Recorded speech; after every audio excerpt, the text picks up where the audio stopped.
মানুষ নয়, সবুজ মাঠে ফুটবল খেলছে রোবট। অবিশ্বাস্য মনে হলেও সত্যি। রবিবার সাউথ কোরিয়ার ইনচনে বসেছিল রোবটদের ফুটবল বিশ্বকাপের আসর, যেখানে বিশ্বসেরার মুকুট ছিনিয়ে নিয়েছে চায়নার সিংহুয়া ইউনিভার্সিটির রোবট দল। 2050 সালের মধ্যে ফিফা চ্যাম্পিয়নদের হারানোর স্বপ্ন দেখছে এসব রোবটের নির্মাতারা। পায়ে ফুটবল ড্রিবলিং করে এগিয়ে চলেছে স্ট্রাইকার, কিন্তু গোলপোস্টের সামনে যেতেই প্রতিপক্ষের ডিফেন্ডারের ধাক্কা, ধপাস করে পড়ে গেলেন স্ট্রাইকার। তবে এখানেই শেষ নয়, কোনো মানুষের সাহায্য ছাড়াই নিজেই আবার উঠে দাঁড়িয়ে বল নিয়ে ছুটে গেল গোলের উদ্দেশ্যে। না, এটি কোনো সাধারণ ফুটবল ম্যাচ নয়। সাউথ কোরিয়ার ইনচনে অনুষ্ঠিত হয়ে গেল বিশ্বের সবচেয়ে বড় রোবোটিক্স ও কৃত্রিম বুদ্ধিমত্তার প্রতিযোগিতা রোবোকপ 2026। আর সেখানেই ফুটবল মাঠ দাপিয়ে বেড়ালো হিউম্যানয়েড বা মানব সদৃশ এসব রোবট।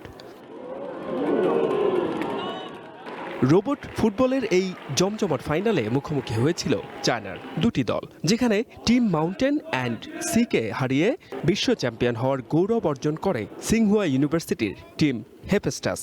মাঠে রোবটদের এই খুঁড়িয়ে চলা, ধাক্কাধাক্কি আর গোল করার দৃশ্য গ্যালারিতে থাকা দর্শকদের দারুণ আনন্দ দেয়।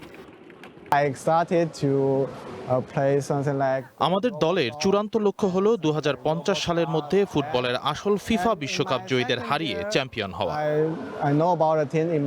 আয়োজকরা জানান, এবারের আসরে বিশ্বের 45টি দেশ থেকে 3000-এরও বেশি প্রতিযোগী অংশ নেন। মজার ব্যাপার হলো, প্রতিযোগিতায় অংশ নেওয়া 70%-এর বেশি দল চায়নার বুস্টার রোবোটিক্সের তৈরি প্রযুক্তি ব্যবহার করেছে।